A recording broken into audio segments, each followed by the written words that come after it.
Lo tuyo más. Buenas tardes. Me ha tocado hoy el honor de presentar a José Luis Sigre, yo no sé por qué raza se ha ocurrido, muchas gracias, que siempre es una cosa difícil. Primero porque es conocido principalmente por sus escritos, después porque, aun cuando no sea de Almería, pues estamos vinculados desde hace muchos años a nuestra ciudad. Y sobre todo en sus escritos lo conocemos la mayoría de los aquí presentes, casi tanto como yo imagino que habrá sido por amistad personal más que por otra cosa. Además de todo lo que viene en el cartel, que está muy bien hecho y recoge pues toda la información que nos puede ser útil, dado el curso que iniciamos y la temática, yo quería hacer referencia a su libro La Introducción al Antiguo Testamento, que es una obra pues muy recomendable para todos los que vayan a seguir el curso, especialmente porque aun cuando aborde todos los temas del Antiguo Testamento, es una obra que puede llegar a ser incluso amena para quienes no somos muy especialistas en la materia, simplemente sabemos leer y escribir y tenemos un poco de fe. Y luego muy práctica porque aborda cuestiones de la vida cristiana que hemos heredado del Antiguo Testamento. Además, pues una obra en la que, como en toda su obra, yo creo que conjuga lo científico con lo pedagógico. Entonces, pues es fácil, asequible, fácil de leer. Y respecto a su escrito en el Antiguo Testamento, lo que yo llamo un dulce, tendría que citar el Cuadrante, porque me siento como seguidora ética del Cuadrante, porque yo creo que es de las obras que se lee con mucha facilidad, casi ineludible para cualquier cristiano, tanto como el Evangelio, porque trata de él mismo. Y para mí supuso pues una conversión personal al Evangelio que no puedo dejar de citar. Y como todo dulce, pues tiene una guinda, que es Hasta los confines de la tierra, el libro sobre los hechos de los apóstoles que nos puede invitar a, como seguidores de Jesús, continuarlo. Pero lo importante es escuchar a José Luis. Y además, pues esas dos cosas que decía antes, a mí lo que no me gusta es que aúna lo científico con lo pedagógico, o sea, que yo lo entiendo, y a mí me lleva al compromiso y a la vida cristiana, y espero que a ustedes también.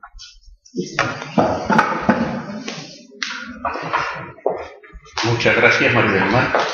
Buenas tardes a todos, muchos conocidos, otros desconocidos. Es un placer estar aquí en Almería una vez más. El tema va a ser una introducción al Antiguo Testamento y a los problemas que plantea. El tema es inmenso, amplísimo, pero en fin, esto cuando llegue a cierto momento, al cabo de una hora o poco más, se corta y se acabó, así que no se preocupen, que dormirán esta noche en su casa. Voy a comenzar con una presentación, después ya dejaremos la presentación, a propósito de algunas cuestiones que me parece que son importantes y que a veces la gente no tiene completamente claras, ¿no? Empezando por esto de la Biblia. 3 Biblias distintas. La Biblia hebrea, la Biblia protestante, la Biblia católica. Obviamente un judío nunca hablaría de la Biblia. Pues había otro término, Tanakh, que es la forma que tienen ellos de referirse a sus libros sagrados. Son las 3 consonantes que comienzan las 3 palabras fundamentales, Torah, Nevi'im, Ketuvim, es decir, ley, profetas y escritos. Esto es lo fundamental para un judío. Naturalmente, para un judío no hay nada del Nuevo Testamento. Y sin embargo, ya los protestantes, la primera diferencia fundamental es que a la Biblia hebrea de los judíos añaden el Nuevo Testamento. Ya tenemos aquí el canon. Y los católicos, la verdad es que los católicos cronológicamente somos anteriores a los protestantes, pero lo he querido poner después para que quede clara la diferencia.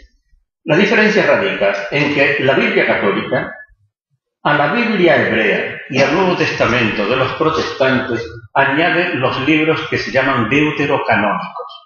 Es decir, los que entraron en el canon en un segundo turno, en una segunda vuelta, por eso se llama de esta forma, ¿no? Entonces, estos libros deuterocanónicos son los que tienen aquí.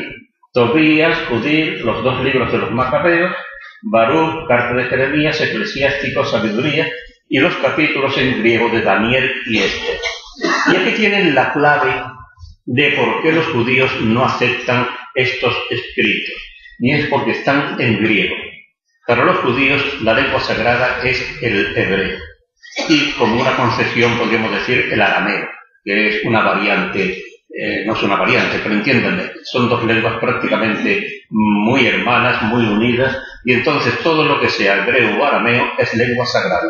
En cambio el griego no. El griego no es lengua sagrada a la hora de hacerse el canon, a la hora de decidirse cuáles son los libros sagrados de los judíos. En cambio, los católicos hemos aceptado esta serie de libros. Los protestantes no. Lutero los excluyó. Y por eso los protestantes, la diferencia fundamental entre una Biblia católica y una Biblia protestante es que la Biblia protestante, si tiene estos libros, los pone al final de todo como libros que son piadosos y buenos para su lectura, etc., pero no como libros inspirados que forman parte del canon. Bien, la proporción entre libros del Antiguo Testamento y libros del Nuevo, las máquinas siempre se vengan de los hombres. La proporción es esta que tienen aquí, para que adviertan, mucho más claro. Si tienen una Biblia, supongamos que esta Biblia tiene 1500 páginas, 1000 páginas sería el Antiguo Testamento y 500 el Nuevo, con mucha buena voluntad. O sea que probablemente el Nuevo Testamento tiene todavía menos más. Bueno, aquí se ve 1400, 1500 y pico páginas sería, y el Nuevo Testamento poco más de 200. Es una disproporción muy grande. Bien, entonces, a propósito del Antiguo Testamento, voy a decir algo sobre qué es el Antiguo Testamento, cómo se llevó a cabo la selección de estos libros, cómo se clasifican y cómo han llegado hasta nosotros. Son cuestiones que muchas veces la gente pregunta. Y esta es la primera, es la más importante. ¿Qué es el Antiguo Testamento? Y empiezo diciendo qué no es, porque eso aclara bastante. No es una antología de la literatura de Israel. Piensen ustedes en una antología de la literatura española. Tendríamos poemas medievales, un fragmento del Mío Cid, un fragmento del Quijote, una escena a lo mejor de una comedia de Lope de Vega, etc. Cosas sueltas. Y entonces alguno podría pensar, la Biblia es lo mismo, pero en la literatura de Israel. Pues no, no es una antología. ¿Por qué? Porque una antología incluye normalmente una antología literaria, son obras de literatura, es poesía, es teatro, es prosa narrativa, etc. En cambio, en la Biblia tenemos obras como, por ejemplo, Código de Leyes. A nadie se le ocurriría meter en una antología de la literatura española el Código de Circulación, ni siquiera unos epígrafes del Código, ni siquiera del Código Penal, etc., ¿no? Y sin embargo, en la Biblia tenemos códigos de leyes. Tenemos descripciones geográficas en el sentido más escueto de la palabra, no un gran y bonito libro sobre geografía, un viaje, etc., sino las fronteras de la tribu de tal, las fronteras de la otra tribu, los pueblos de esta tribu, los pueblos de la otra, etc. Entonces, en una antología literaria no cabría. Listas genealógicas. Una cosa típica de la Biblia y de los pueblos orientales, el amor a las genealogías. Los libros de las crónicas comienzan con 9 capítulos de genealogías. Una cosa pesadísima, pero para nosotros no entraría en una antología literaria. Por otra parte, la antología es selectiva. Nunca pone una obra completa. Una antología de la literatura española no pondría una obra completa de Lope de Vega. Y sin embargo, este carácter selectivo de la antología no lo tiene la Biblia. En la Biblia las obras están completas. ¿Qué no es el Antiguo Testamento? Seguimos con esta pregunta. ¿Qué no es? No es el conjunto de la producción literaria del antiguo Israel. Si alguno piensa, bien, todo lo que escribieron los judíos antes de Cristo, eso es el Antiguo Testamento. Pues no, no es eso. ¿Por qué? Porque hay obras que se han perdido. Por ejemplo, el libro del Justo. Este está citado en la Biblia y sin embargo no lo conocemos, se ha perdido. Hay un fragmento que se conserva en el libro de Josué, una poesía muy breve, pero el resto se ha perdido. El libro de las guerras de Yahvé también se ha perdido, también se cita en una ocasión, pero no lo tenemos. Los anales de los reyes de Israel y de los reyes de Judá, continuamente se está haciendo referencia a esta obra, y sin embargo esos anales no nos han llegado hasta nosotros. Y por otra parte, faltan en la Biblia judía y en la Biblia cristiana, sea protestante o católica, faltan lo que se conocen como libros apócrifos, es decir, libros judíos, escritos antes de la época de Jesús, en el siglo III, II, I antes de Cristo. Y sin embargo, no fueron aceptados por los judíos como libros inspirados. Entonces, si no es eso el Antiguo Testamento, ¿qué es? Es una colección de escritos muy diversos, fíjense poco, narrativos, históricos, poéticos, etc. Y esto es fundamental, porque mucha gente cuando no ha leído el Antiguo Testamento, y yo creo que ahí entra el 90 y tantos % de los católicos, la idea que tiene a veces es que todos los libros son históricos, que todos los libros cuentan verdades de tipo histórico, y eso es completamente falso. Es decir, hay muchos libros. Un libro narrativo es como una novela. Por ejemplo, el libro de Jonás. El libro de Jonás es un cuentecito. El libro de Job, el otro día me preguntó por internet un señor si el libro de Job era un mito. Yo digo, no, mire, no es un mito.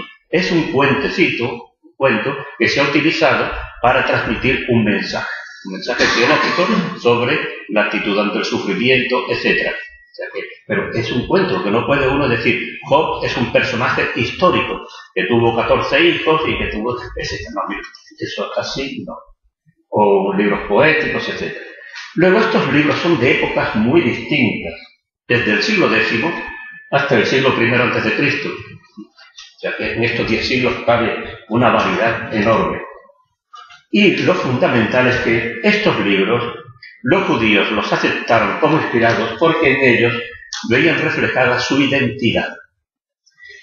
Identidad a nivel religioso, a nivel político, a nivel geográfico y a nivel cultural. Y aquí está uno de los mayores fallos que cometemos muchas veces los cristianos, sobre todo los católicos, pero también muchos los protestantes, al leer el Antiguo Testamento. Y es pensar que es un libro religioso.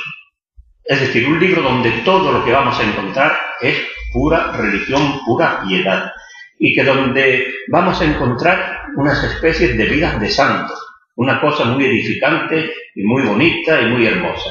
Y eso no es así, como luego veremos. Por otra parte, la política es esencial en muchos de estos libros.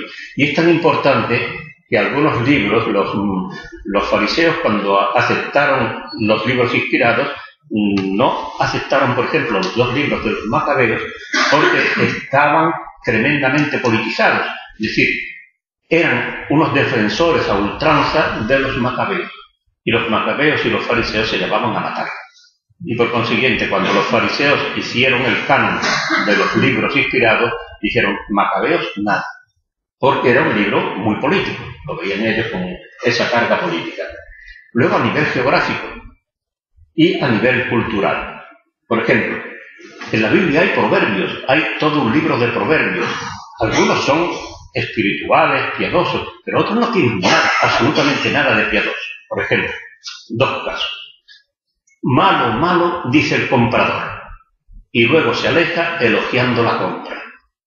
Eso pónganse ustedes la mentalidad de estos pueblos orientales todavía pervive. En Israel es muy distinto comprar en zona judía o en zona árabe. En zona judía no se puede regatear y en la zona árabe tienes que regatear a la fuerza, porque si no le ofendes, si no se le acaba enseguida el negocio, ¿no? Entonces, en el regateo, el comprador lo primero que tiene que decir es: esto es una porquería, este burro está malísimo, este burro está que se muere, yo no lo compro, etcétera, etcétera. Una vez que compra el burro, que compra lo que sea, se aleja diciendo: hay que ver la maravilla del burro que he comprado. Malo, malo, dice el comprador, y luego se aleja elogiando la compra. Claro, nosotros tendríamos que decir palabra de Dios. Ahí Dios, déjelo tranquilo, eso es una cosa de pura sabiduría humana. Otro caso que lo verán más claro todavía, sobre todo las señoras, ¿no? Más vale vivir en el rincón de la azotea que dentro de la casa con mujer pendenciera. Bueno, eso lo mismo podrían decir que dentro de la casa con hombre pendenciero, exactamente igual, ¿no? Bueno, pues eso, ¿por qué está en la Biblia? ¿Por qué es palabra de Dios? ¿Porque Dios la ha inspirado? No, evidentemente que no. Sino porque el pueblo de Israel en esos refranes, en esos proverbios, veía reflejar también su cultura. A uno le gustaría más, a otro menos, pero era su forma de ver la vida. Lo mismo que a nivel geográfico. ¿Qué hacen en el libro de Josué? Esos capítulos interminables de listas de fronteras y listas de poblaciones, de pueblecitos, etcétera, de cada tribu. Eso que tiene que ver con una revelación divina. Es simplemente una cosa esencial para el pueblo de Israel, saber cuáles son las delimitaciones de sus tribus, los pueblos que pertenecen a cada tribu, que no vaya a surgir conflictos sobre si este pueblo te pertenece a ti o me pertenece a mí, etcétera. Bien, entonces, en una representación gráfica, el Antiguo Testamento católico tendría esta serie de libros. Estaría en primer lugar el Pentateuco, como el bloque más famoso para los judíos. Luego estarían libros históricos en amarillo, narraciones me refiero a narraciones noveladas. Por ejemplo, Ruth, Tobías, Judith, Esther. Esas son narraciones, novelitas cortas, diríamos, ¿no? Luego, la parte de los libros proféticos, que como ven es el azul muy grande, en negro está la poesía, y por último los libros sapienciales, el libro de Job, los Salmos, etcétera, en el último bloque. Esta sería la división. Esto lo voy a suprimir por lo que pertenece, los libros que pertenecen a cada bloque, porque esto sería muy largo y tenemos poco tiempo. Así que voy a pasar a esta otra cuestión, pero brevemente. ¿Cómo han llegado los libros hasta nosotros? Y aquí quiero hacer una aclaración. De Cicerón, las primeras copias que tenemos de sus escritos son del siglo IX, de nuestra era. Cicerón vive en el siglo I a.C. O sea que pasan 10 siglos y Cicerón es de los grandes políticos y un maravilloso orador, un gran abogado de Roma, y sin embargo sus obras, los primeros documentos, es decir, los primeros testimonios escritos son 10 siglos más tarde. Pero el caso más exagerado todavía para mí es el de Shakespeare. Shakespeare es el gran autor, o uno de los dos grandes autores ingleses del siglo XVI-XVII. De Shakespeare no se conserva ni una sola página manuscrita suya. O sea, un hombre tan famoso, ¿qué pasa? Que en aquel tiempo no se le ocurría a nadie pensar, si me quedo con una página suya, esto que dentro de 4 siglos va a valer 1 millón. No, sino que entonces ese papel se tiraba, se rompía, no se le daba valor ninguno.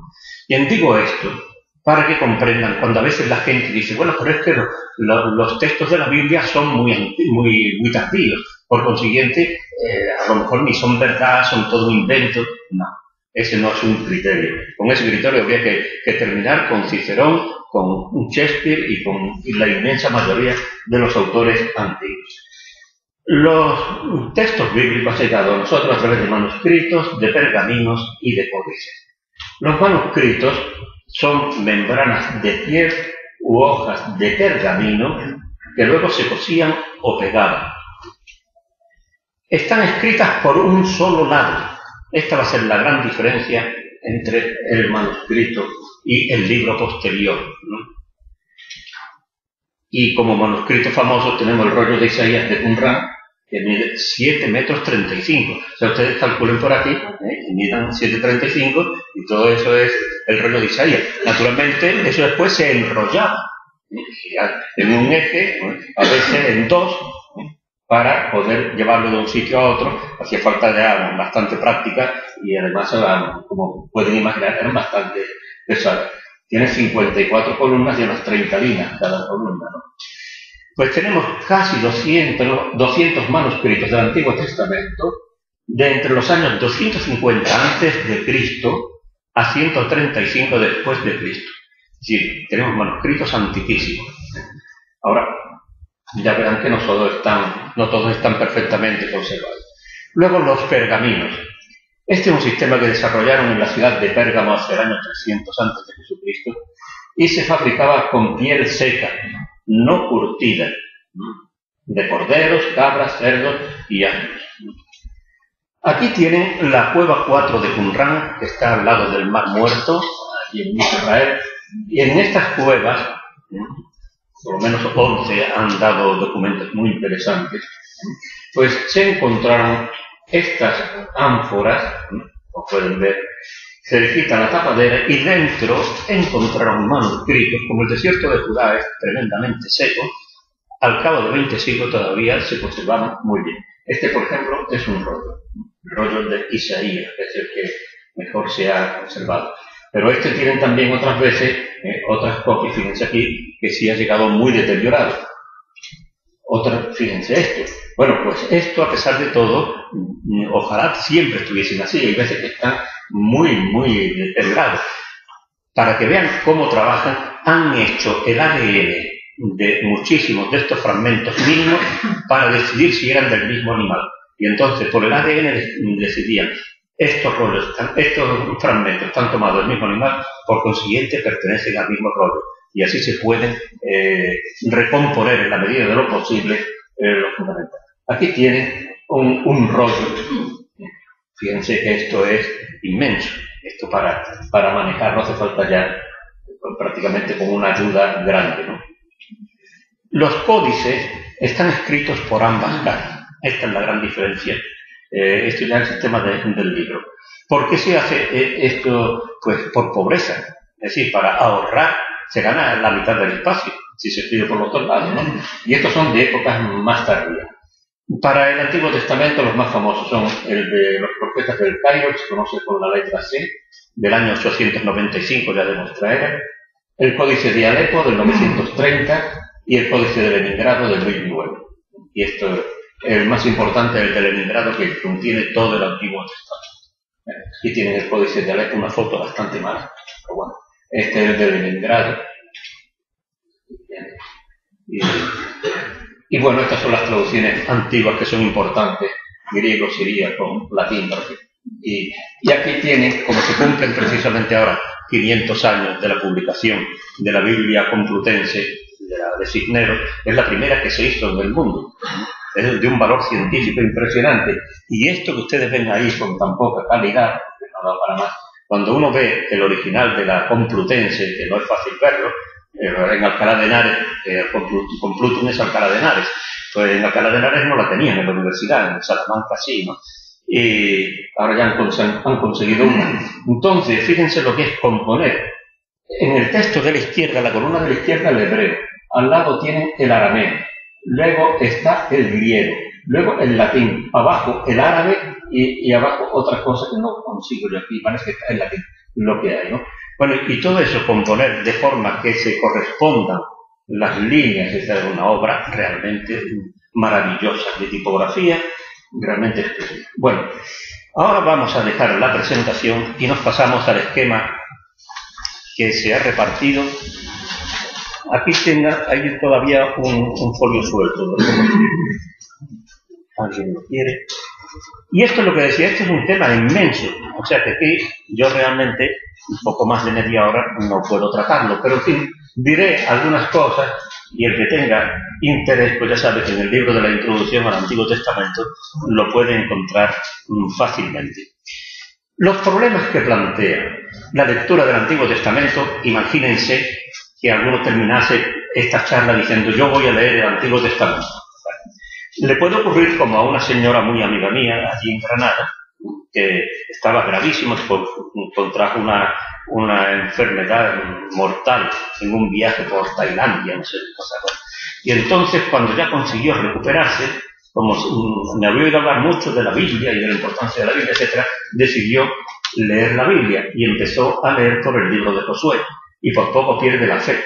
Y porque es que, claro, empieza a ver hablar de batallas y guerras, etcétera, y dice, pues esto no es lo que ella se esperaba naturalmente. Bien, pues para que nadie se lleve una sorpresa, aquí tienen en un esquema los problemas que se plantean al leer el Antiguo Testamento. Y los clasifico según fueron surgiendo históricamente. Sí, los primeros problemas que se plantearon en la antigüedad fueron de tipo histórico. Cuando los griegos y los romanos, los autores, diríamos, clásicos ya del siglo I, II antes de Cristo, el primero después de Cristo, Tácito, por ejemplo, oían hablar de las tradiciones de los judíos y les parecían que desde el punto de vista histórico eran unas barbaridades absolutas.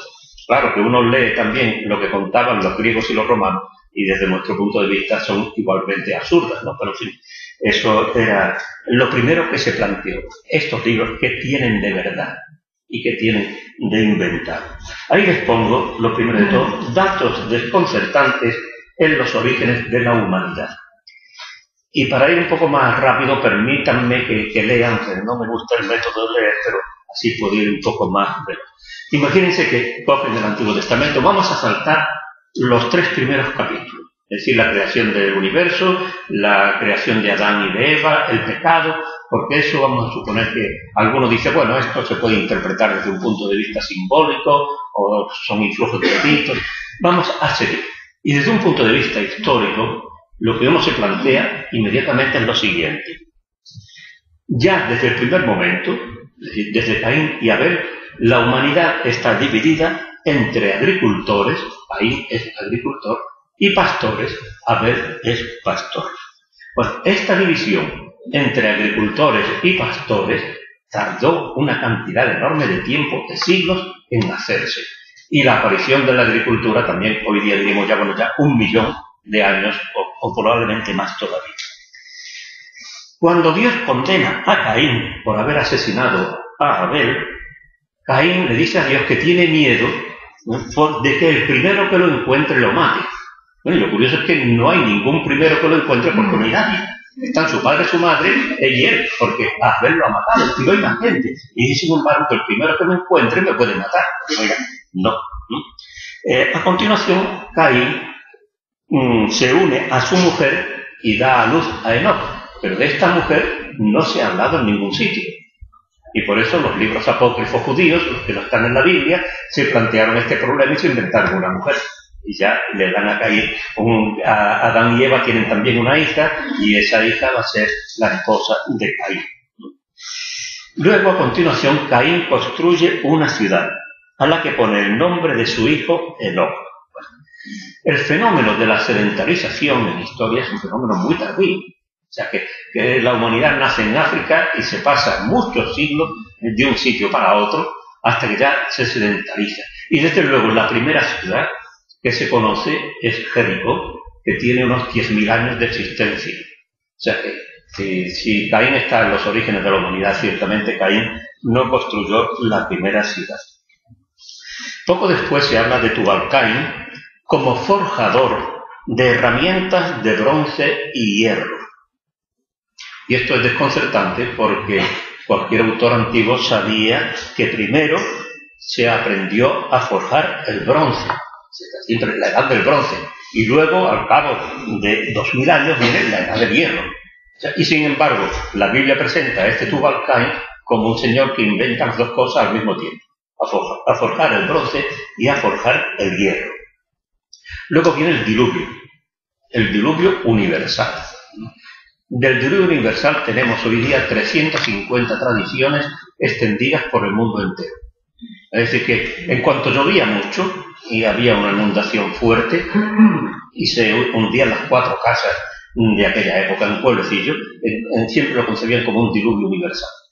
Entonces, hoy día sabemos que esos diluvios eran particulares y que desde luego de universales no tenían absolutamente nada.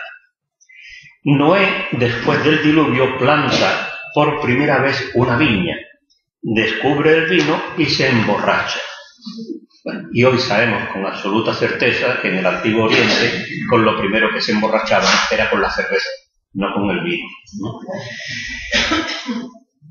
La humanidad, antes de la Torre de Babel, tenía una lengua común, que sería una maravilla si todos hablásemos el mismo idioma. No habría que estudiar ni inglés, ni francés, ni nada, ¿no? Se acabarían las guerras entre catalanes y el resto de los españoles y cosas así, ¿no? Pero esa lengua común que dice el libro del Génesis que existía al principio, eso no ha existido nunca. es de las cosas más maravillosas. Como con lo difícil que es inventar una lengua, hay 6.000 lenguas en el mundo, aproximadamente. Póngase usted a inventar una lengua, le aseguro que se rinden. Pues hay 6.000 lenguas, pero no son todas del tronco común. Y entonces, ¿esto cómo se explica? Pues es mucho más fácil de explicar de lo que parece, que la Biblia contenga esta serie de datos tan extraños. Y es que todos los pueblos antiguos, no solo los judíos, sino también, por ejemplo, los babilonios, los egipcios, los griegos, etc., todos querían remontar a los orígenes de la humanidad todos los grandes inventos y todas las grandes instituciones. Es decir, todo, absolutamente, la cultura, la ciencia, la música, la institución política de la monarquía, absolutamente todo, en cualquier país antiguo, eso empezaba en los orígenes de la humanidad. Y era generalmente don de los dioses. A ningún hombre se le ocurrió en la vida el poder sembrar trigo y cosecharlo. Eso vino la diosa Ceres, según la mitología romana, o cualquier otro dios en el Antiguo Oriente, y le enseñaba a los hombres a sembrar y a cosechar. Y la primera ciudad le dicen cómo se tiene que construir, y la primera casa. Y la monarquía baja del cielo, porque son los dioses los que traen la monarquía, que es una institución para poder organizar bien la sociedad. Y así infinidad de cosas. La Biblia, en ese sentido, es mucho más moderna que las mitologías antiguas, porque para la Biblia los progresos científicos y técnicos no vienen de los dioses. Dios, Yahvé, no le dice a un hombre cómo tiene que forjar el hierro, ni cómo tiene que construir una casa, ni cómo tiene que plantar una viña. Eso lo inventa, lo descubre el hombre poco a poco. Y sin embargo, en los pueblos antiguos, eso era tipiquísimo, que fuese un don de los dioses. Por consiguiente, no debemos extrañarnos, todo esto que cuenta el Génesis corresponde a esa mentalidad común de que en los principios de la humanidad es donde se da todo. Se da la primera ciudad, se da el descubrimiento del vino, la forja del hierro, la forja del bronce, etcétera, etcétera. Por otra parte, hay en esas tradiciones del Génesis algunos datos que están inspirados en los pueblos antiguos, pero corregidos. Por ejemplo, la edad de los patriarcas. En la Biblia divide los patriarcas en patriarcas anteriores al diluvio y posteriores al diluvio. Entonces, los anteriores al diluvio viven mucho más años. La media de los patriarcas prediluvianos es de 857 años y medio. El que vence, como ya saben, es Matusalén. Matusalén, 969 años. Bueno, cuando viene el diluvio, la humanidad pierde categoría, pero a todos los niveles. Y una de las cosas que le ocurre a la humanidad es que ya no puede vivir 800 y pico años. Y entonces todo se reduce a una media de 317, que tampoco está mal. Bueno, ¿y esto de dónde viene? Decir que esto, como está en la Biblia, es verdad y es así, no. Esto, cuando se ha conseguido interpretar rectamente, es cuando se descubrió la lista de los reyes sumerios. La lista de los reyes sumerios es también muy curiosa, porque son, antes del diluvio, 10 reyes, y luego vienen otros después del diluvio, igual que en la Biblia, antes del diluvio hay 10 patriarcas, y luego los posteriores al diluvio. Pues fíjense, en la lista de los reyes sumerios, la edad media de los reyes antes del diluvio es de 30.150 años. Y después del diluvio, 1.065 años. O sea que los de después del diluvio viven más que Matusalén. Entonces, ¿qué hace los autores bíblicos? ¿Qué hacen? Cuando escriben estos relatos, dicen, hombre, mira, yo voy a adaptar lo de los reyes sumerios, lo voy a adaptar a los patriarcas. Pero a mí me parece una exageración decir que vivían 30.000 años. Yo lo voy a dejar en 857, ya una cosa así más modesta, ¿no? Y así, pero así es como se explica, es una adaptación. Igual que ocurre también en otra serie de relatos, en ese caso del diluvio, es un caso espléndido para estudiarlo, ¿no? Ver cómo el relato del diluvio, en el fondo, lo que hace es adaptar una tradición que había en Mesopotamia muy extendida del diluvio, que se encuentra sobre todo en el poema de Gilgamesh, en la tabla 11, pero también en el mito de Atrahasis, etc., ¿no? Y el problema es que hay los dioses, en Mesopotamia, los dioses en plural, deciden destruir a la humanidad con un diluvio, y a veces no se sabe la causa, pero cuando se sabe es porque los hombres forman mucho ruido y no les dejan dormir la siesta. O sea, así, es así. Y entonces, en la Biblia, eso se quiere recoger y dice, no, el Dios en el que nosotros creemos, en primer lugar, es uno solo. No son infinidad de dioses que se ponen de acuerdo para destruir la humanidad. Es uno que decide. ¿Por qué? No porque no le dejen dormir la siesta, que no la duermen, sino porque ha visto que la humanidad se ha corrompido. Desde sus orígenes, todo el comportamiento de la humanidad es un comportamiento cada vez más corrupto, y eso no puede tolerarlo. Entonces decide destruir a la humanidad, salvando a Noé, que también se encuentra en las otras tradiciones el personaje que se salva de toda esa hecatombe. Luego tienen aquí hechos que pasan desapercibidos para el lector normal. Bueno, y aquí pongo confusión de fechas, fechas que a veces pone en la Biblia, que cuando uno conoce con la historia ya una serie de datos posteriores, dice, bueno, pues esta fecha se ha equivocado, pero en fin, eso no tiene importancia porque la mayoría de la gente eso no lo capta, ¿no? Lo mismo, relaciones de parentesco entre las tribus. Esto, todos, me refiero, cuando hablo de todos me refiero a mi generación, o sea que casi todos están por debajo de mí. Estudiamos historia sagrada y nos decían pues eso, que Abraham tuvo un hijo que fue Isaac, Isaac tuvo 2 hijos, Esaú y Jacob, Jacob tuvo los 12 patriarcas, y de los 12 patriarcas vino todo el pueblo de Israel. Dice, bueno, sí, eso de pequeño nos lo creíamos, pero hoy día desde un punto de vista histórico sabemos que eso es imposible. Miren, eso es exactamente igual que si hoy dicen todos los marroquíes que hay en España, y lo digo porque es que hay muchísimos, y me parece la primera etnia aquí en España, todos proceden de un tal señor o un Mohamed que vino de ahí de Rabat y se estableció aquí en Coria del Río, y de ahí ya se extendieron por toda Europa. No me cuente historias, ¿no? Eso es imposible. Efectivamente, lo que la Biblia quiere dar a entender con eso es que tribus muy distintas, grupos muy distintos, en el fondo se consideraban hermanos o debían considerarse hermanos.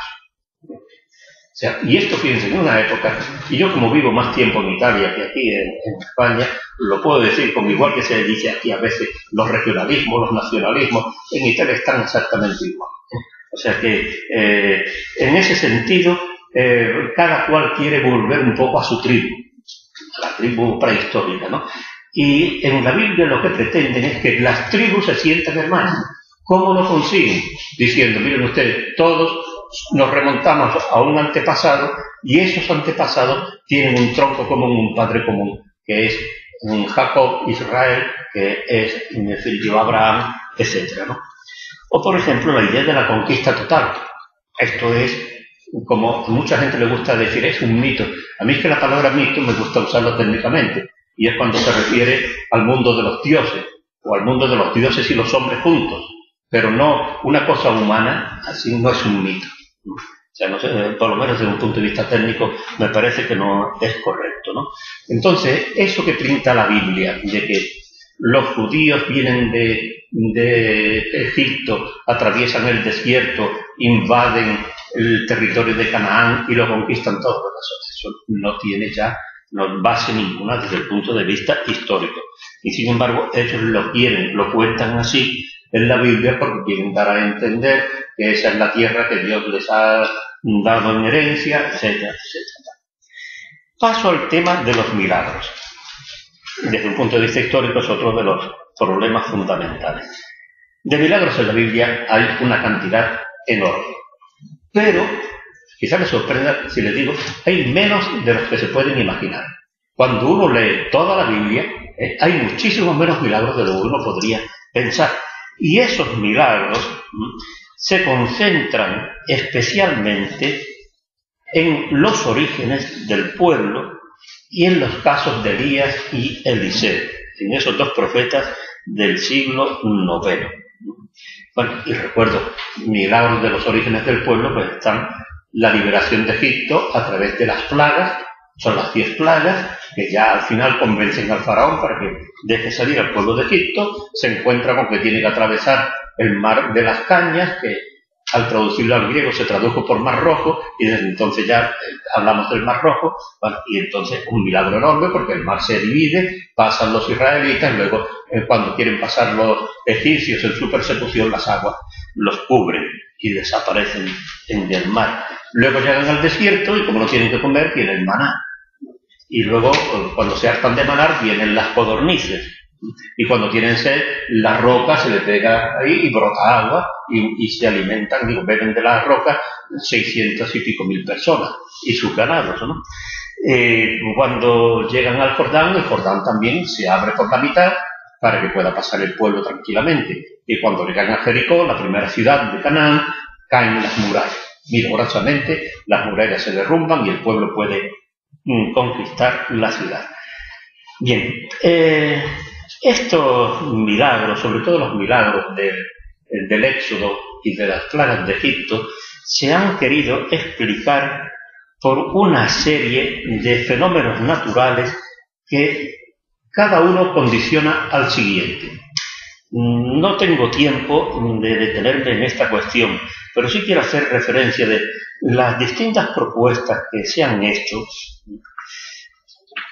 y esto en esta línea de una explicación naturalista de los milagros, ¿no? Entonces, por ejemplo, un tal Velikovsky, que en 1949 dijo que todo eso lo había provocado un cometa o un planeta. Bueno, ya saben que los dinosaurios desaparecieron por un meteorito que se estrelló ahí en el Golfo de México, algo así, que creó el Golfo de México. Bueno, pues una cosa por el estilo, más pequeñita naturalmente, pues eso sería lo que había provocado una serie de terremotos, de olas gigantes, de pestilencias, etcétera, y todo eso es lo que se cuenta en las plagas de Egipto. Unos años más tarde, en 1957, un tal Hort, que lo tienen aquí, escribió un artículo, además una revista, diríamos, supercientífica alemana, diciendo que había sido una crecida excepcional del Nilo. El Nilo vino desbordado por completo y eso fue lo que convertía el agua en sangre, que en el fondo era la tierra roja que iba arrastrando, y eso provocó el que hubiese ranas por todas partes y los mosquitos y las úlceras de los animales, etcétera, etcétera. Luego se probó, en 1963 se propuso la teoría del tsunami.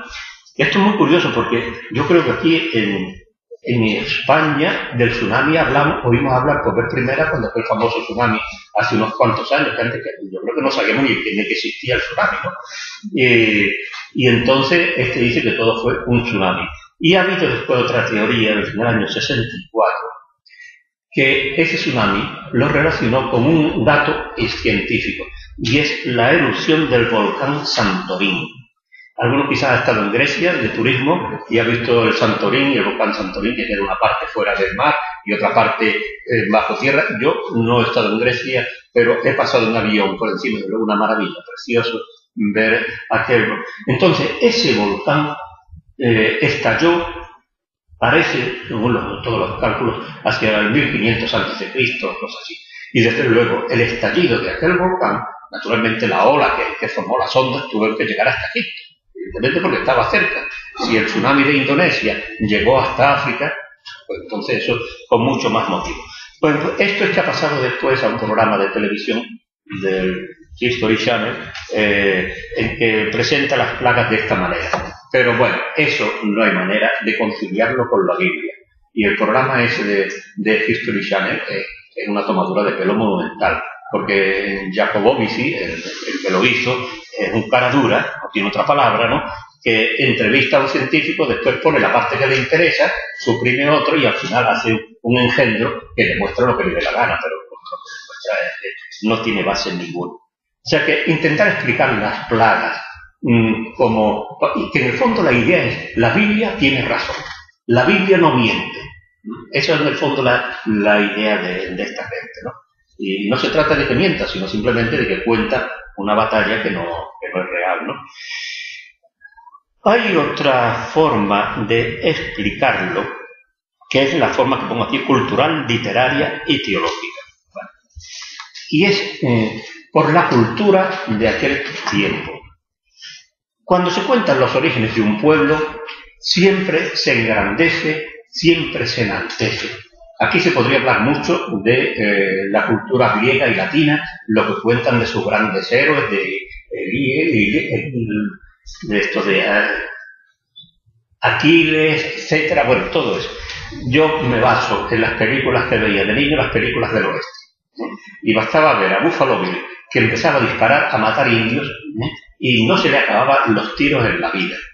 Bueno, pero es que ahora eso ya ha quedado superado en cualquier película que ve uno hoy día. Una misión imposible, cualquier cosa de eso ya es un despropósito absoluto de imaginación y de imposible y de irreal. Bueno, eso, cuando se habla de los orígenes de los pueblos, todos los pueblos lo hacen lo mismo para decir: mi pueblo es maravilloso, mi pueblo contaba con la ayuda de los dioses, etcétera, etcétera. Pero, curiosamente, a veces tenemos del mismo hecho dos versiones en la Biblia, y entonces se advierte enseguida como la versión, hay una versión, digamos, milagrosa, y otra versión totalmente histórica, profana, normal. Ahí les pongo el caso del maná. A nosotros de niños, cuando nos hablaban del maná, siempre nos contaban la misma versión, que es la milagrosa. Y es que el pueblo tiene mucho hambre en el desierto y entonces Dios hace llover pan del cielo. Pan del cielo, entre comillas, ya se imagina uno que es algo realmente excepcional. Y este pan es tan maravilloso que respeta el descanso sabático. Es decir, que cae los 6 días de la semana, pero llega el sábado y ese día no cae nadie. Respeta eso. Por otra parte, es un pan tan asombroso que el que quiera puede recoger 15 kilos y el que quiera un cuarto de kilo. Al final, los dos tienen lo necesario. O sea que no hace falta tampoco molestarse mucho. Uno coge un puñadito y ya tiene suficiente para todo el día. Y el que se quiere llevar un montón, le pasa exactamente igual. Es algo tan espléndido que hay que conservarlo en el Arca de la Alianza, en esa cajita, hay que conservar 2 litros para las generaciones futuras. Y se dice que el sabor era como de galletas de miel. Es decir, una cosa realmente maravillosa. Hay otra tradición en el libro de los Números, en el capítulo 11, donde se dice una cosa muy distinta. Se dice que la gente está añorando la comida de Egipto y que se le quita el apetito de no ver más que maná. Están hartos de maná. ¿Por qué? Y dice que el maná era una especie de semilla de coriandro que se podía moler, se molía en el almirez y luego ya se podía hacer como una tortita. Es lo que recuerda mucho a las tortitas que se comen en todos los Andes, de maíz o algo por el estilo, y que también se usan entre los pueblos árabes con mucha frecuencia, ¿no? Este tipo de torta, ¿no? Y dice que desde luego no sabe a galletas de miel, sino que sabe a pan de aceite, y que la gente estaba ya harto del maná. O sea que tenemos dos tradiciones que son muy distintas, una milagrosa y otra totalmente profana. Pero hay un caso que es que este es mucho más curioso todavía. Es la marcha por el desierto. Fíjense que el pueblo llega al Sinai, hasta que llega un momento en que tiene que ponerse en marcha hacia la tierra prometida. Tiene que seguir atravesando el desierto. No hay carreteras, no hay indicaciones, no hay GPS. O sea que ahí el pueblo tiene que orientarse como pueda, ¿no? Entonces, fíjense, abro por aquí, por el capítulo 9 del libro de los Números. Está resuelto mucho mejor que un GPS, está resuelto perfectamente. Cuando montaban la tienda donde tenían el Arca de la Alianza, dice, la nube cubría el santuario sobre la tienda de la alianza, y desde el atardecer al amanecer se veía sobre el santuario una especie de fuego. O sea, en primer lugar, durante el día era una nube, pero por la noche, como una nube a lo mejor no se veía bien, se convertía en una columna de fuego. ¿Qué es lo que ocurre? Que cuando la nube se pone en marcha, entonces el pueblo se pone en marcha. Naturalmente la columna de fuego no se pone en marcha porque de noche no se puede caminar, el pueblo por el desierto siempre es la nube, ¿no? Y entonces, cuando se levantaba la nube sobre la tienda, los israelitas se ponían en marcha. Y donde se detenía la nube, acampaban. A la orden del Señor se ponían en marcha y a la orden del Señor acampaban. Y si se quedaban muchos días sobre el santuario, los israelitas, respetando la prohibición del Señor, no se ponían en marcha. A veces la nube se quedaba pocos días sobre el santuario. Entonces, a la orden del Señor acampaban y a la orden del Señor se ponían en marcha. Otras veces se quedaba desde el atardecer hasta el amanecer. Y cuando al amanecer se levantaba, se ponían en marcha. Y así sigue, insistiendo, pero como ven, es fácil. Esto está en esta página de aquí, ¿no? La página de la izquierda para ustedes. Ahora paso a esta página de la derecha, en el mismo libro, un poquitín más adelante. Moisés dijo a su suegro Jobab, hijo de Reuel el Madianita. Madianitas son tribus del desierto, es decir, gente que se conoce el desierto como la palma de la mano. Y entonces Moisés le dice, vamos a marchar al sitio que el Señor ha prometido darnos. Ven con nosotros que te trataremos bien, porque el Señor ha prometido bienes a Israel. Le contestó, no voy, prefiero volver a mi país natal. Insistió Moisés, no nos dejes, porque conoces este desierto y los lugares donde acampar. ¿Y la nube? ¿Dónde se ha quedado la nube? Ya no tenemos aquí. Entonces, aquí tenemos a este Jobab, que conoces el desierto y los lugares donde acampar. Debes ser nuestro guía. Si vienes con nosotros, te trataremos bien, etcétera, etcétera. Fíjense, dos tradiciones completamente pegadas una a la otra. Una de tipo milagroso, Dios es el que guía al pueblo por el desierto, y otra de tipo completamente profano, un madianita conocedor del desierto es el que guía al pueblo de Israel, ¿no? Entonces, pues, cuando uno conoce todo esto, uno se cae en la cuenta de que los milagros no puede uno decir alegremente, bueno, está en la Biblia, es verdad, y usted es fácil. A ver si resulta que hay otra tradición. Y entonces, si hay otra tradición mucho más lógica desde el punto de vista histórico, lo que tendrá usted que ver es qué quiere decir la otra. No que sea mentira, sino qué es lo que quiere decir, que Dios protege a su pueblo, que Dios lo guía, ¿bien? Está muy bien, pero desde un punto de vista histórico es eso. Voy a saltarme los de Elías y los macabeos por falta de tiempo y paso a los problemas morales. A lo mejor nos quedamos aquí solo para no alargarme demasiado. En primer lugar indico ahí diversidad de problemas, narraciones escandalosas. Y vuelvo a lo que indiqué antes. La gente que va a la Biblia pensando que va a encontrar una serie de vidas de santos y de ejemplos piadosos se equivoca por completo. Voy a leer una cosa que tiene lo que pasó en Hong Kong hace poco tiempo. Más de 1000 personas enviaron mensajes al organismo de licencias televisivas y entretenimiento de Hong Kong para quejarse de que el libro sagrado del cristianismo es indecente. Un portavoz de este organismo de televisión dijo, puedo confirmar que se recibieron quejas diciendo que la Biblia era obscena y ofendía el pudor de los lectores. Según estas quejas, la Biblia está llena de escenas de violación e incesto, de bestialismo y sodomía. Bueno, esto realmente que haya dicho esto, no había leído la Biblia, porque de casos de violación, pues uno encuentra 2, 3 casos de Tamar, el caso del libro de los jueces, no sé, habrá quizá algún otro más, pero más de 3 en 1500 páginas no encuentra uno. De incesto, sí, el caso de Tamar y Amnón, y el de Judá, bueno, también 2 o 3 casos puede encontrar. De bestialismo yo no recuerdo absolutamente ninguno. Y de sodomía tampoco. O sea que esto es, bueno, y si hay, es que mi memoria me falla en este momento, pero quiero decir que no me importa si ya toda la razón o no, es la mentalidad que tiene mucha gente, que puede tener, uno con esto que es, este libro es un libro piadoso, o este libro que es, ¿no? De narraciones escandalosas, pues por ejemplo, Abraham miente. Abraham es el modelo de la fe, lo más grande. Sin embargo, miente y miente con toda la tranquilidad del mundo. No pasa nada. Bueno, por eso si conocen los gitanos mienten también con toda tranquilidad a un payo. Al que no puede mentirle a otro gitano. Pero al payo es una cosa de gran mérito mentirle. Y los judíos pensaban igual.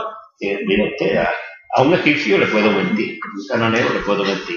Jacob es el patrono de los embusteros. Es la cosa más exagerada y el personaje más sinvergüenza, porque es que hay cosas que se pueden hacer mal, pero ya como lo hace Jacob es tremendo, ¿no? Fíjense lo que siempre nos han dicho de Esaú. Esaú vendió su primogenitura por un plato de lentejas. Bueno, cuando uno conoce la historia, ¿no? La historia es que a Jacob le gustaba la cocina, y se hacía así su potaje, su buen guiso, ¿no? Y llega su hermano, muerto del campo, harto de trabajar ahí sudando, y ve allí el guiso y se muere. Y entonces le dice, dame de ese guiso, ¿no? ¿Qué dice su hermano? Jacob, que es su hermano. Le dice, yo te doy, pero con la condición de que me des tu primogenitura. Los derechos del primogénito hoy día no son nada, pero entonces era todo, absolutamente todo, ¿no? Entonces, o sea, Jacob, de generoso y de hermano, nada, absolutamente nada. Y entonces le vende a Esaú los derechos de primogenitura. Pero no termina ahí la historia, porque quedan otros derechos distintos, que es la bendición paterna en el momento de la muerte. Es una cosa también fundamental. Y entonces, en el momento de la muerte, Isaac manda a Esaú a que le vaya a cazar un cabrito o algo para prepararle la comida, porque está muriéndose, pero tiene hambre y tiene ganas de comer, ¿no? Y entonces, mientras Esaú está allí cazando el cabrito, Rebeca, la madre, con Jacob organizan todo un montaje para engañar al pobre Isaac, que está ciego ya, haciéndole creer que Jacob es Esaú y que por consiguiente que le dé a él la bendición en la hora de la muerte. Y Isaac se da cuenta de que hay algo que no funciona, que la voz no es la voz de Jacob, es la voz de Esaú. Y entonces lo quiere tocar porque Esaú es muy peludo, pero es que la madre le ha puesto una piel encima para que engañara. O sea, es una cantidad de embustes, de mentiras, que culmina cuando Isaac le dice a Jacob, júrame por Dios que tú eres mi hijo Esaú. Y dice, te lo juro, se lo jura por Dios, está mintiendo por Dios. Bueno, este es el antepasado del pueblo de Israel, Jacob, Israel. Luego engaña también a su tío Labán lo engaña a él, y así podríamos llegar con escenas ya mucho más crueles. Por ejemplo, cuando Jael a un general enemigo que está agotado, lo mete en la tienda, lo deja que entre en la tienda, y cuando está dormido le clava un clavo en la cabeza, ¿no? En la sien. Bueno, y así podríamos contar muchos más detalles. Luego, oraciones que reflejan odio o espíritu de venganza. Esto ya en el breviario lo han suprimido. O sea que, aunque digamos siempre palabra de Dios, pero se han dado cuenta que esto, mucho de palabra de Dios no puede ser. Y entonces lo han quitado del medio del breviario, ¿no? Por ejemplo, lo del Salmo 137, cuando termina diciendo, capital de Babilonia criminal, ¿quién pudiera pagarte los males que nos has hecho? ¿Quién pudiera agarrar y estrellar tus niños contra las piedras? Esto es muy duro, ¿eh? Un niño pequeño, ese niño de 2, 3 años. Y esto es lo que desea el que ha escrito el Salmo. Ojalá pudiese yo agarrar a los niños, a los hijos de Babilonia, no a los hijos, a los niños pequeños de Babilonia, y estrellarlos contra las piedras. Esto es tremendo, puede estar en la Biblia, ¿no? Bien, blasfemias. Esto le puede resultar una cosa muy extraña, pero no es que esté en cada página, ni muchísimo menos, no se pueden imaginar. Pero en el único libro donde hay ataques furibundos a Dios y ataques blasfemos es en el libro de Job, que como siempre la gente no lo ha leído, y dice el Job paciente, el Job que es modelo de paciencia, absolutamente nada, modelo de rebeldía. Y dice, por ejemplo, una cosa tremenda contra Dios. Ustedes piensen cuando hay un terremoto, hay una catástrofe cualquiera, la gente siempre se compadece y se pasa por encima problemas de tipo político, de lo que sea, y se acude y se ayuda, etcétera, a esa región devastada. Pues dice Job lo siguiente, que si una calamidad siembra muerte repentina, Dios se burla de la desgracia del inocente. Esto es blasfemia y no es decir esa palabrota que se decían ante tanto de... Ya se lo imaginan ustedes, ¿no? El Dios y el diezmo. Pues eso, ¿no? Esto no es nada en comparación con esto. Es decir, Dios cuando ve una desgracia encima se ríe y se burla de la desgracia del inocente. En cuanto a mandatos y prácticas inmorales, pues ahí se puede recordar el caso de la ley de la guerra, en que se dice que cuando la guerra es contra un pueblo cercano, como ese pueblo cercano corre el peligro de contaminarte con su religión, con sus dioses, la táctica, la técnica es muerto el perro, se acabó la rabia. Es decir, para que esos paganos que están cerca no nos contaminen, los matamos a todos. Y entonces hay que acabar con todos, varones. Pasarás a cuchillo a todos sus varones, y a los hombres, mujeres y niños. Todos. Solamente si están en un país lejano, entonces se puede respetar a las mujeres y a los niños. Pero los que están cerca, en eso hay que terminar absolutamente con todos. Bien, entonces,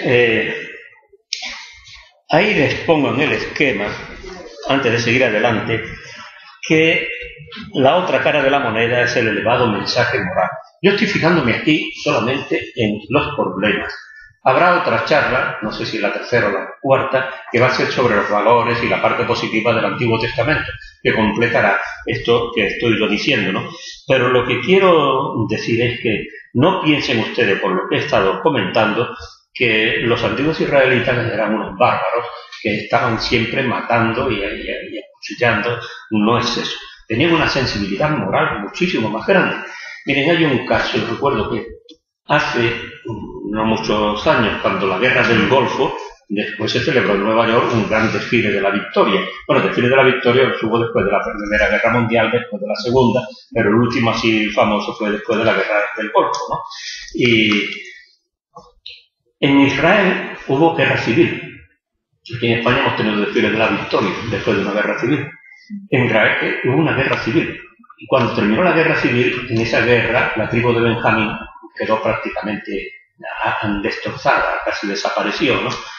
Y cuando termina la batalla, el primer día habían perdido la guerra las otras tribus y se van al templo a llorar porque han perdido la batalla. El segundo día vuelven a dar batalla contra Benjamín, pierden la batalla y se van al templo a llorar porque han perdido la batalla. El tercer día, usando una estratagema, consiguen vencer a los benjaminitas. Y entonces se van al templo y lloran porque ha desaparecido una tribu de Israel. O sea que no se celebra. Eso significa que hay una sensibilidad ética que nosotros muchas veces no tenemos. O sea, la hemos perdido. Y así podríamos leer otra serie de cosas, pero ir ya terminando. En el libro de Job, por ejemplo, tiene textos preciosos sobre la moral. Voy a leer para que vean. Dice, si me dejé seducir, está hablando Job, un poco defendiendo su conducta. Dice, si me dejé seducir por una mujer y aceché a la puerta del vecino, si denegué su derecho al esclavo o a la esclava cuando pleiteaban conmigo, una época donde el esclavo no contaba nada, y dice, tiene su derecho, y yo se lo concedí siempre. Si negué al pobre lo que deseaba, o dejé consumirse en llanto a la viuda, si comí el pan yo solo sin repartirlo con el huérfano, si vi al pobre o al vagabundo sin ropa con que cubrirse, y no me dieron las gracias sus carnes cubiertas con el vellón de mis ovejas, si alcé la mano contra el huérfano cuando ya contaba con el apoyo del tribunal, lo juro, no puse en el oro mi confianza, ni llamé al metal precioso mi seguridad. No me alegré con la desgracia de mi enemigo, ni fue su mal mi alborozo, ni dejé que mi boca pecara echándole una maldición. Esto es un nivel ético realmente altísimo. Y como esto se podría ver muchísimo en el Antiguo Testamento. Pero voy a terminar simplemente comentando de forma rápida lo que tienen aquí de los propósitos, de los problemas morales en las pistas de su vida. En primer lugar, que el Antiguo Testamento tiene un aspecto profundamente humano. Y siempre me acuerdo lo que decía Cervantes a propósito de La Celestina. La Celestina es una obra literaria genial, realmente. Y sin embargo, Cervantes decía que es obra a la verdad divina si encubriera más lo humano. Porque los amores de Calisto y Melibea y todo eso se podría haber tratado a lo mejor un poquitín más encubierto, con más cuidado, etc. Obra a la verdad divina si encubriera más lo humano.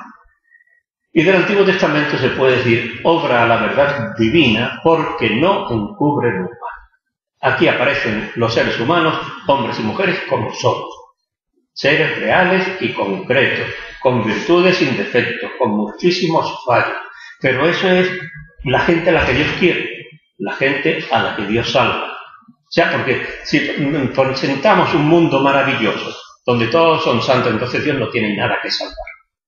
Y sin embargo, en este mundo real y concreto, eso es lo que realmente se puede ver, la salvación de Dios. Lo que dice San Pablo en la carta a los Romanos: Cristo murió por nosotros cuando todavía éramos pecadores. No cuando nos confesamos y fuimos a misa, sino cuando todavía éramos pecadores, Cristo murió por nosotros. Así demuestra Dios el amor que nos tiene. Segundo lugar, segundo criterio, el Antiguo Testamento es una obra histórica. Decía antes que abarca desde el siglo X hasta el siglo I, 10 siglos. ¿Qué significa esto? Significa que los criterios morales van cambiando. Piensen lo que era la moral de 1940 en España, 1950, que siempre decimos la moral franquista, pero es que se van a Italia y era exactamente igual, y en Francia exactamente igual. O sea que no había una grandísima diferencia en ciertos aspectos, ¿no? En ciertos aspectos. Y entonces, ¿cómo ha cambiado la valoración moral? Todavía comentaron una cosa de un sacerdote que había negado la comunión a una chiquilla de 15 años porque iba con una falda muy corta, unos pantalones cortos, ¿no? Bueno, en primer lugar no tenía por qué haber mirado para abajo, ¿no? Porque tiene que mirar. Pero que esa niña iba con la cosa más normal del mundo, ¿no? Ha cambiado el criterio, la valoración. Bueno, pues eso exactamente igual pasa en el Antiguo Testamento. O sea, hay cosas que se recogen porque en aquella época o aquella persona lo veía así. Hay un caso muy curioso, la revolución de Jehú, que es muy parecida a la de Pinochet, que acabó con todo un títere viviente allí y todo. Entonces no eran comunistas, eran creyentes en el dios cananeo Baal, entonces lo elimina a todos.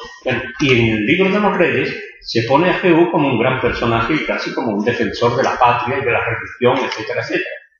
Y un siglo más tarde el profeta Oseas dice que Dios va a tomar cuenta a la dinastía de Jehú de la sangre que derramó. O sea que vemos cómo en el espacio de un siglo, del siglo IX al siglo VIII antes de Cristo, hay ya un cambio según la época y según la mentalidad de las distintas personas. Puede ocurrir también que a veces no entendemos la forma de expresarse de la Biblia, ¿no? Y nos escandalizamos sin motivo. El caso de la ley del talión es el caso más famoso. ¡Qué barbaridad la ley del talión, ojo por ojo, diente por diente! Eso es un avance jurídico tremendo. En primer lugar, no es de la Biblia, eso viene de Mesopotamia. Y significa que tú no te puedes tomar una venganza mayor que la ofensa. Así que si alguien te saca un ojo, tú le sacas un ojo, pero no le cortas el cuello. Eso es lo que quiere decir la ley del talión, ¿no? O sea que es que mire usted, es que me ha roto un dedo. Y entonces yo ahora le pego con un palo que le rompo el brazo entero. No, mira, si te ha roto un dedo, le rompes un dedo.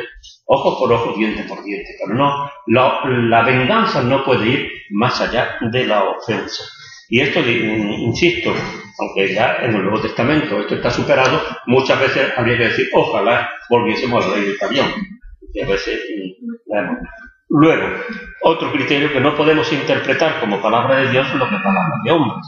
Las palabras del Salmo 137, el que desea estrellar a los niños de Babilonia contra las rocas, eso no es palabra de Dios. Eso es palabra del salmista, que estaba el pobre amargado perdido, ¿no? Y así también otra serie de cosas en el libro de Jeremías, en el libro de Job, etcétera, no es palabra de Dios, ¿no? Yo creo que habría que quitar esa fórmula que repetimos en la misa, habría que suprimirla porque lo único que hace es crear confusión a propósito del Antiguo Testamento, ¿no? Y San Pablo decía una cosa muy fuerte a los judíos, dice, por vuestra culpa maldicen los paganos el nombre de Dios. Y lo mismo se podía decir de nosotros cuando estamos dando esta visión de la Biblia, que la gente puede terminar maldiciendo de Dios por transmitir esto. Y finalmente termino con esto: la moral del Antiguo Testamento es imperfecta. Y esto no es que lo diga yo, es que lo dice Jesús. En el Sermón del Monte dice: ustedes o vosotros habéis oído que se dijo a los antepasados tal cosa y tal cosa, pero yo os digo. Y el que dijo a los antepasados fue Moisés en nombre de Dios. Y Jesús dice: pero yo os digo. O sea que eso ya no es la palabra definitiva. Eso no es lo último. Bien, con esto quizás he creado más problemas de los que quería traer aquí a esta charla, pero no voy a seguir porque es imposible tratarlo todo. Y insisto, si a alguien le interesa mucho, pues puede leer el primer capítulo de mi introducción al Antiguo Testamento y encontrar más respuestas. Bien, creo que acostumbran dejar unos minutos de diálogo si alguien quiere hacer alguna pregunta. ¿Sí? Yo le felicito por este aire hermenéutico y crítico que nos ha aportado sobre la lectura del Antiguo Testamento. Siempre que yo pienso en la resurrección de Cristo, concluyo que si no hubiera sido así, habría que haberla hecho tal como la expresa el Evangelio, porque al margen de la historia, el mensaje, la moraleja, el sentido, me parece sublime, de tal manera que si no hubiera sido la historia así, habría que haberla complicado para hacerla tal cual la expresa el Evangelio. Mi pregunta es: ¿no piensa que, por ejemplo, religiones como el Islam deberían de hacer acopio de este aire hermenéutico y crítico en aspectos muy diversos, pero también, sobre todo, concretando un poco cuando hablan de la resurrección de Cristo, teniendo en cuenta que es un hecho que acaeció 600 años antes de su constitución como religión? Bueno, el problema del Islam para mí es muy fácil de entender, me refiero, ¿no? El aspecto ese crítico, etcétera. Yo he dicho aquí cosas que si las digo en 1950 estoy ahora mismo en la cárcel o estoy ya fusilado. O sea, quiero decir que la situación ha cambiado por completo, ¿no? Estamos en el siglo XXI. El Islam empezó en el siglo VII. El Islam está todavía en la Edad Media. Es así, religiosamente está en la Edad Media. No ha pasado todavía la Ilustración por el Islam.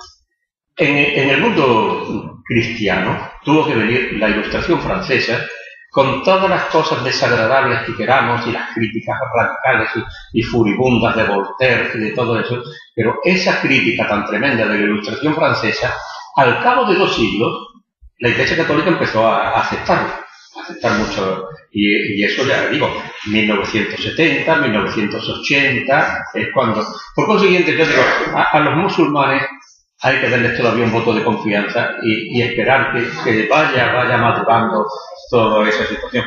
A partir de ahí, después todo el problema este enfrentamiento, yo cuando la guerra del Golfo digo, hemos vuelto a la batalla de Lepanto. O sea que otra vez estamos en el siglo XVI, en el enfrentamiento entre Oriente y Occidente, el Islam y el cristianismo, que para ellos es Islam y Occidente, pero sí, yo digo, esa es la solución que se me ocurre. Hay que esperar que madure culturalmente y religiosamente.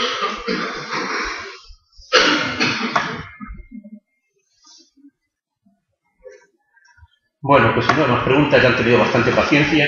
Muchas gracias.